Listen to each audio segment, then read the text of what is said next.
Panibagong araw na naman mga ka-agri. Ngayon ang schedule nitong ating mga biik for deworming.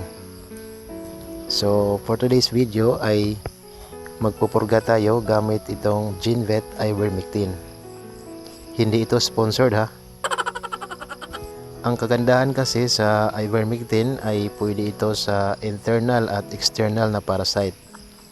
Bukod na nakakatanggal ito ng bulati sa panloob na bahagi ng katawan ng ating mga baboy, ay nakakatanggal din ito sa external na bahagi. Gaya ng galis, kuto at iba pang microorganism na naninirahan sa balat ng ating mga baboy. Ito po ay easy or subcutaneous injection. Ibig sabihin ay sa ilalim lang ng balat natin ituturok. Ugaliin lang natin na basahin ang label ng nasa bote ng nabili nating pamurga or gamot para masundan natin ang tamang dosis ng administration nito. Gaya nitong Ivermectin, ito ay may dosage na 1 ml per 33 kilograms live weight near the neck area. So ito yung nakasulat dito sa label, kaya sundin na lang natin. So itong mga biik ko ay tansyahin ko na lang dahil wala nga tayong kiluhan dito. So simulan na natin ang pagturok. Sa pagturok, pwede tayong magpatulong para mas madali yung gawain natin. Kaya sa puntong ito ay nagpatulong na ako sa aking kapatid na si John Cook,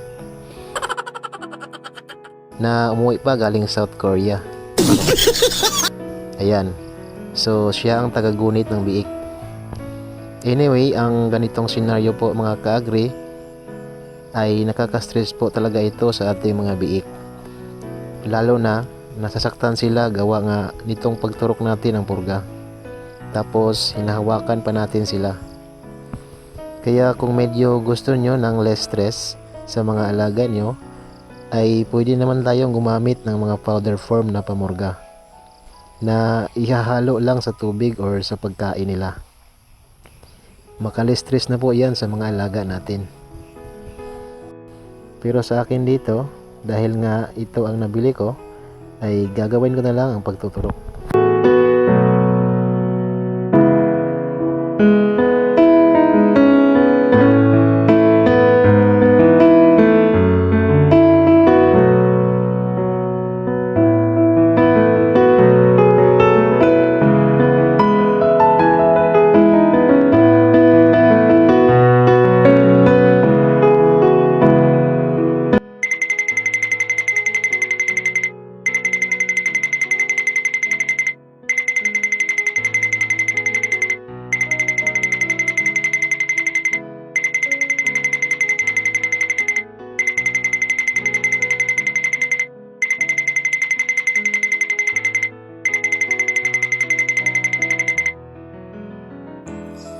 So ayan, tapos na natin silang turukan ng pamurga mga ka-agri.